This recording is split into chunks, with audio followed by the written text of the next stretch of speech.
helping kids is more than just an achievement. It's a junior achievement. Find out what it's all about coming up next on Carolina People.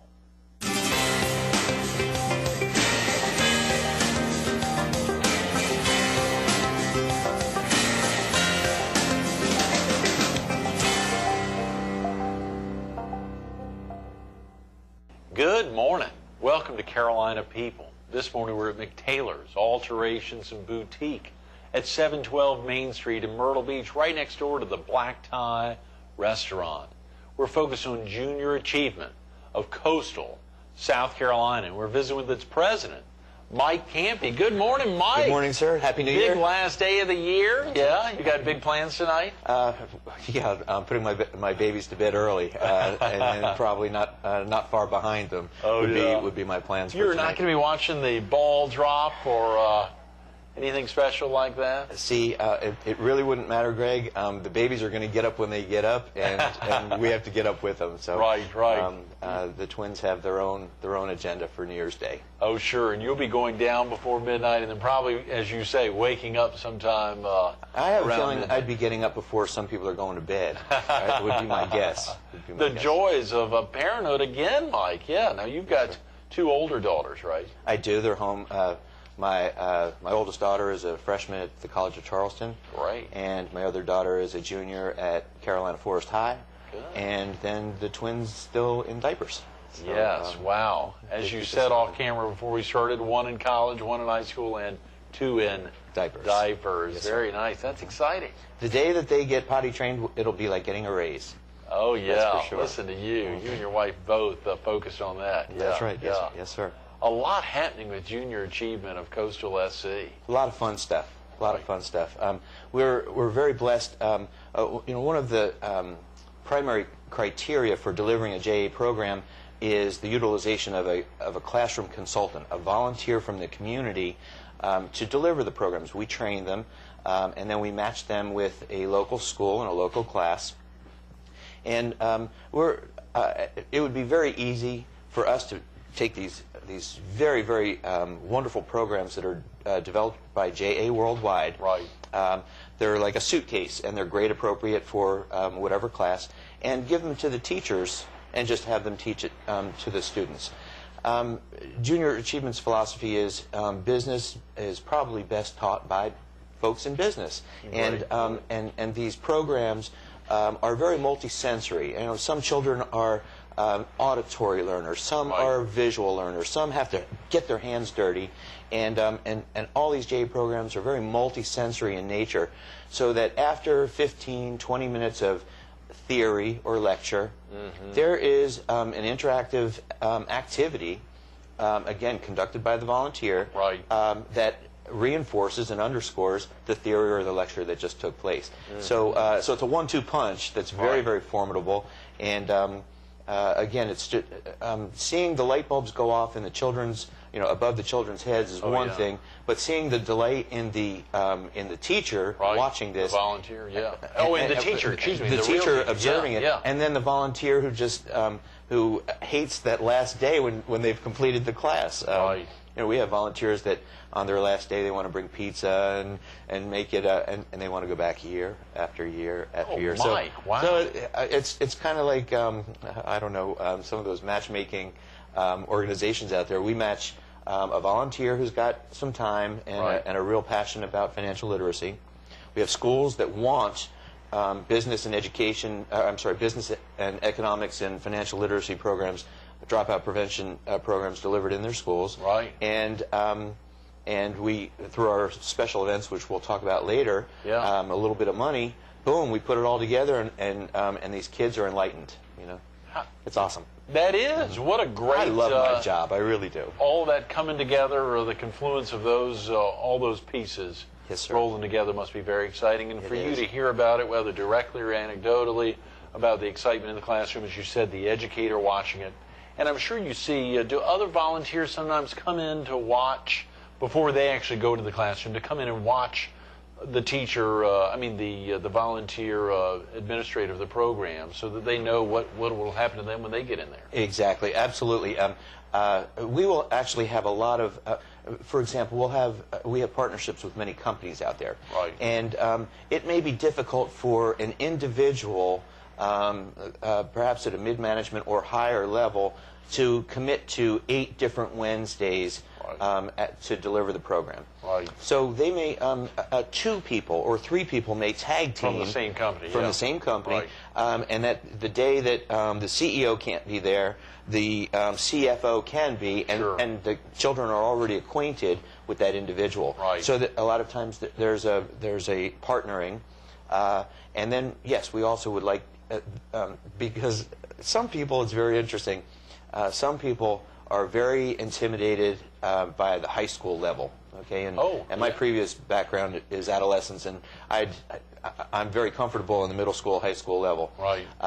But many people would prefer and I refer to them as the ankle biters. You know, the kindergartners, the elementary school kids, and other people are just frightened to death of them. They're worried about getting stumped by some question they just can't answer. The 5th grader show has obviously got them nervous. Anything above that. That's right. And so we do want to quell any of those fears. Right. And so observation is, particularly observation of a seasoned classroom consultant, really does help people to be relaxed. Well, this is a good opportunity to highlight both opening the doors to some potential volunteers, but more importantly to let folks know about much of what's happening with Junior Achievement. If someone needs to get out of the house now, get out to work, what's the best numbers, or a good website even, best number to call to learn more about the programs and Junior Achievement in general? Certainly. 843-745-1141. 1141. 745-1141 is our main number. And if you're interested in our special events, you'll just click on for the special events director, Lauren Huber. Or if you're interested in programs, Heather Crosby is our program director. And just I think she might be number 2. You know, click 1 for me, click 2 for Heather, click 3 for Lauren. And it's amazing, you know, delivering 600 classes from literally from the North Carolina border down to Savannah, and 3 staff. You know, so it's pretty volunteer driven. Yes, I mean clearly you're interfacing with volunteers. Without it, you couldn't cover that kind of market area. That's correct. Right, yes, sir. Right. You said coastalsc.org. I did. That's right. jacoastalsc.org. There's a lot of information on there on how to get involved from a fundraising standpoint, from a classroom consultant standpoint. Even from a board of directors standpoint. Good. You know, if people want to get involved in the governance of the organization. How are you all funded, Mike? Is this fund? Are you funded by the government? Are you funded, or is this private donations, or big businesses, or small business? We are not funded governmentally. Okay. Special events, primarily, I would say, you know, we've got individuals who donate.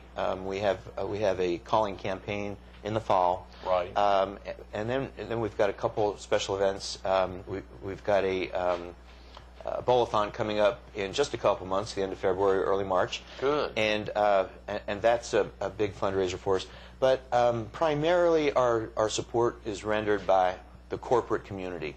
The corporations, the small business people, they recognize the intrinsic value of teaching dropout prevention classes, workforce readiness classes, and financial literacy classes. Those are the 3-pronged attack that we use to try to improve the quality of our kids' lives. There are very good jobs, particularly in the Charleston area, for students who graduate high school. They can go straight into Alcoa, Nucor Steel, Midwest-Vaco, a lot of these big companies. They will train a high school graduate to do exactly a given job. They can grow with the organization, and these students can make grow into 40, 50, even $60,000 a year jobs. They're wonderful manufacturing jobs, but these kids don't come to work on time, don't come to work sober, don't know how to resolve conflict on the job, don't know how to interview, don't know how to write a resume. We have programs, again, those workforce readiness programs, to get these students who are headed directly into the workforce after graduation, and underline that word after graduation. After graduation, yes, very sir. important. We want them to finish school, right. and then for those who are not college bound or armed forces bound, there are jobs out there, particularly in the manufacturing sector. I mean, Boeing, Google, these companies are are all right down in the Charleston area. They are. 2 hours down Highway 17. Very close at hand, and of course, even in this area, some tremendous companies that are great potential hires, as well as even further down into the low country, down in the Hilton Head areas you're talking about.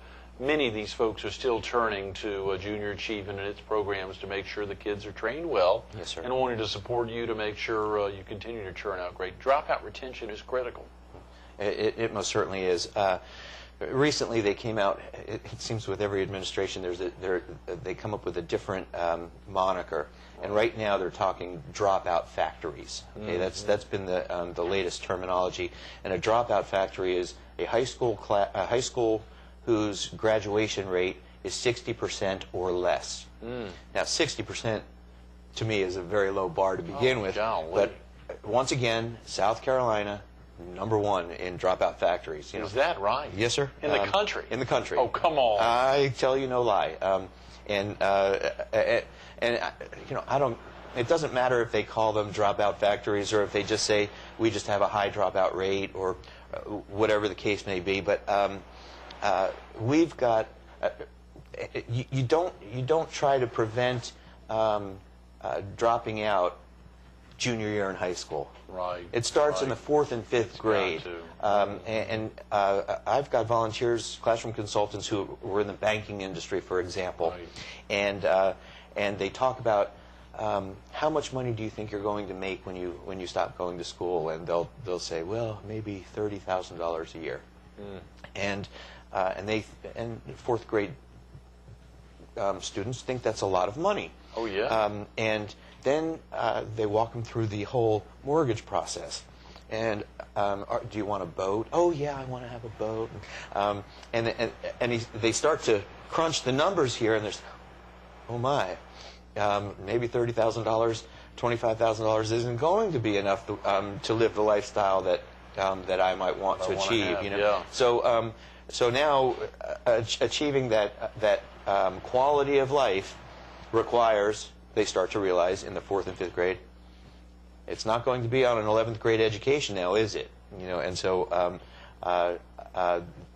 the impact is there at the early stages to get them through. That is very important. Break it down to the basics. Ask them those questions. Do you want a boat? That's do right. you want a Corvette? And if you don't, do you just want to be able to give money away to others? You want to be able to help your brother and sister who may be having a tough time? Questions like that, as they start to think those, how much would you like to give them? And that's a great idea, to add those numbers up so they can do all that. Good for you. It's so gratifying. That's got to be, yeah, to see it on the, as you said, and of course we've had some tremendous guests in who highlight some of the importance of focusing on children where they're improving. Let's say they have 3 C's, a D, and an F, and where they improve to a B, 2 C's, 2 D's, for instance. I mean, that's a dramatic improvement as opposed to if you've got all A's and then you just make all A pluses. That's right. And so it's critical to have some kind of, but in the same way, training them those basic aspects. Absolutely. We have many tremendous organizations here in Horry County, and Greg, you're a part of many of them. I really believe that junior achievement programs hit the root cause of poverty. Okay, we can inspire these children, these students to greatness through the role modeling of our classroom consultants and the basic tools of financial literacy.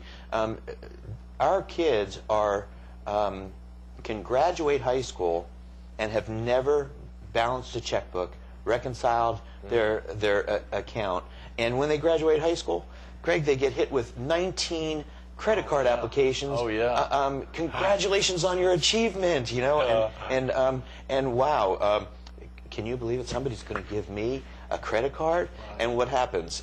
They break it in. They hit Tanger or they hit Coastal Grand, and in fact, they probably broke it in a couple weeks ago, just before Christmas, and And now the bills are coming in, and they're seeing, oh, I spent $350. Okay, I'm pretty close to that $400 cap. Look, I only have to pay $27. Oh, that's awesome, because I only have $30 in my pocket, right? And the tailspin begins, you know, and they get farther. They pay that minimum, and they see that that minimum makes no dent month after month after month, and then they get another credit card.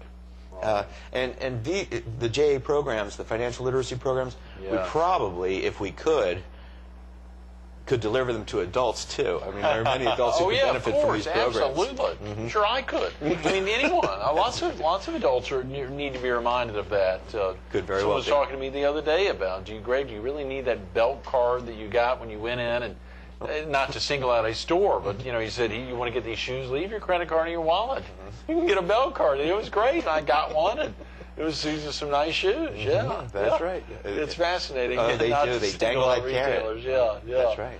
It's a very important thing as you think about, of course, how the programs are executed. And you've laid out, surely, the volunteer component there. But just let's say, pull one of those out. You highlighted in a fourth grade class just the aspects of money and making sure they want to get that's in the dropout retention component. Just break down how a volunteer, how you get them through the system, of course, just maybe beginning to end there, please. Well, I'll first start from the financial component, and that is we require $400 to make a class happen, which breaks down to $18.18 a student, based on the South Carolina average class size of 22 students. Okay. I took my daughter, who's the freshman at the College of Charleston. Right. I took her to see a movie when I had to stay down in Charleston one evening. I took her out. We bought the movie ticket, popcorn, and soda, and it cost me more than $18.18. Right. And she didn't learn a thing from that movie. Okay. It's a bargain, I guess is what I want to say. Yeah. So what we do, again, getting back to the matchmaking, I have Greg Everett interested in volunteering in Myrtle Beach Elementary School. Right. Yeah, keep me away from the high school students. That's right. They'd scare me. Yeah. No, they wouldn't. But, elementary sounds great. Okay, we're in Myrtle Beach Elementary, and I have Miss Jones in the second grade class, third grade class, I guess, who is wanting junior achievement, and I have Better Brands, is a board company, and they're very supportive financially.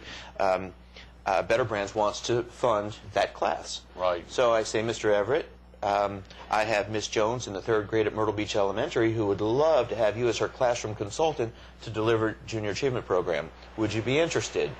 And you would say yes. I already have the funding for the class. Heather, our program director, makes an appointment to train you and other volunteers at the same time. Going over the basics of JA volunteerism. Sure. And Heather also then coordinates your schedule with that of Miss Jones' third grade class, and that way she can schedule her curriculum, and her class schedules to accommodate your needs as well. Wow. You come once a week on your lunch hour, perhaps, sure, or you take an early lunch hour, 10 to 10:30. Or 10 to 11, and so you're trained. We have the money to buy the programs. Miss Jones is delighted to have you. The third grade class looks forward to Mr. Everett's arriving every Wednesday. You're making me salivate here. Oh, it's one. Just thinking about it, because you can imagine, whether you're a parent or not, but imagine the joy of seeing the light bulbs go off. That's right. And of course, knowing the teacher's able to sit back and take a little break for a little bit and watch you, and able to watch her own students in a different way. That's right. Where she's watching them as a teacher, but to be able to sit back and watch someone else teach them, and to see the ones who are really getting stuff, that must be really illuminating. It most certainly is. In addition, I can't say enough about how powerful the JA programs and those kits are. Mm-hmm. However, that being said, we strongly encourage our classroom consultant to bring their real-life business experience to augment these powerful programs, because it's the real-life, real Myrtle Beach, real Ulrich County business experiences that bring to life these theories and lectures that are being provided by the JA programs. Right. So it is. It's pretty terrific. You mentioned earlier about anecdotal reports that we've received. I have a board member who does home appraisals, and he happened to be appraising the home of a teacher down in the Surfside area. Right. And in their conversation, Terry mentioned that he was on the board of directors for Junior Achievement, and this particular teacher said, "Do you know, my students told me they knew answers on the PACT tests because of their exposure to the JA." No way. Wow. On my honor. That's tremendous. On my honor. Congratulations. And it doesn't get better than that. No, that it wouldn't. Mm-hmm. On behalf of the school systems and the students, yeah. That's for sure. Mm-hmm. They do. They have a profound impact on these kids. And as powerful as these programs are as standalones, the data doesn't suggest, the data states that if we can deliver these programs sequentially through elementary school, K through 5, right, that these kids are off the charts, scoring on test of economics compared to non-JA students. And that's the jump start that we're looking for all our kids. Yes. I'm embarrassed to say, Mike, time is flying. More than 20 minutes have passed. We just got a few minutes. You highlighted the donations from the companies, but there's still other vehicles. You mentioned Bowling for Kids and that campaign. Share with viewers how they can be a part of Bowling for Kids and the dates of that. Would that be occurring throughout the entire coastal South Carolina region, or is that one right here in our viewing area? There's one right here in Horry County, right, and it is Bowling for Kids. It'll be the end of February. We're waiting for the date to be announced. Okay, sure, to finalize that. And in fact, you're such a modest individual, but the Herald has been a Bowling for Kids sponsor in the past. We've enjoyed that, and the T-shirt. I mean, it was a small price to pay for just those T-shirt logos. Exactly. I hope you've raised your prices some, Mike. It was too big a steal. Yeah. Believe it or not, we have not. So, oh wow! So we're in on it. Yeah, good, great. Good. But I hate to be cliche, but it is a team-building opportunity. It's a disco bowl, and it's a glow bowling Friday night.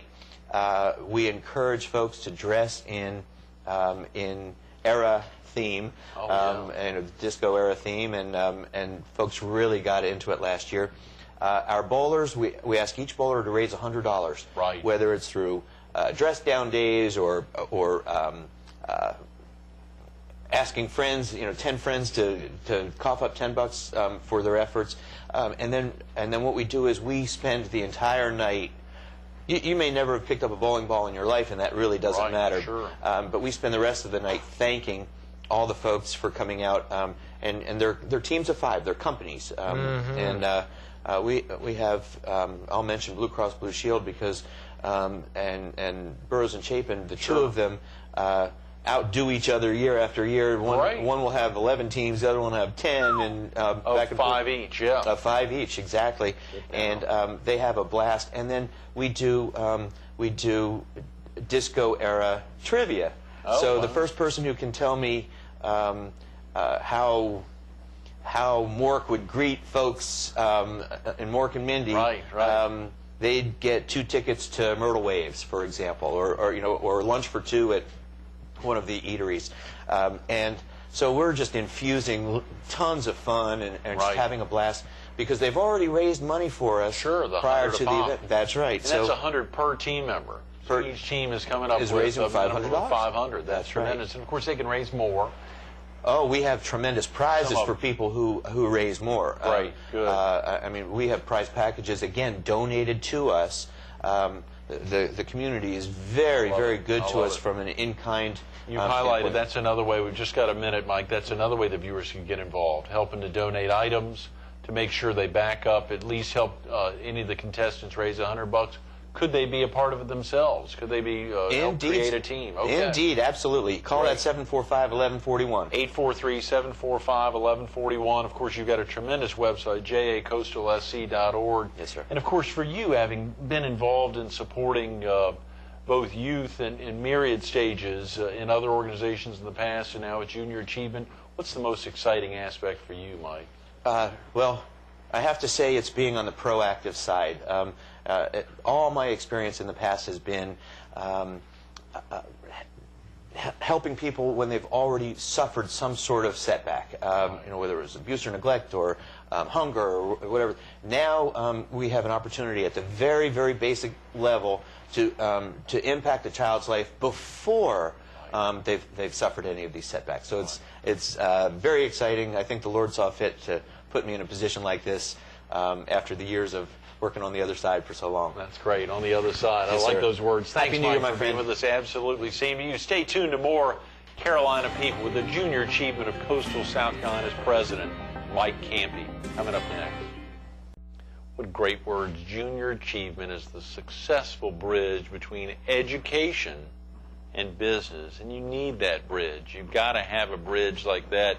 It's provided here in the Junior Achievement Program. Practical, informative, engaging. Those aren't just words that are thrown out here on the set.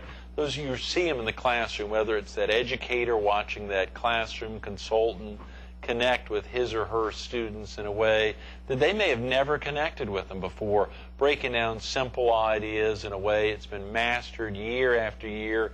Junior Achievement worldwide. They've been doing it. You heard Mike talk about this suitcase approach, opening up the suitcase, having this bag of tricks. They're not tricks. They're a way to really communicate with students in a different way, whether it's on the high school level or down to Mrs. Jones' third grade classroom. They're making a difference. These volunteers, you heard Mike highlight from the Brunswick County, that from the state line all the way down to a little south of Hilton Head, 600 classrooms and 3 folks on staff there at the office, making a difference thanks to so many volunteers, dedicated donors, and folks just like you who are spreading the word of Junior Achievement. Get involved. You can pick up the phone 843-745-1141 or jacoastalsc.org. Take the time to get involved, and Happy New Year.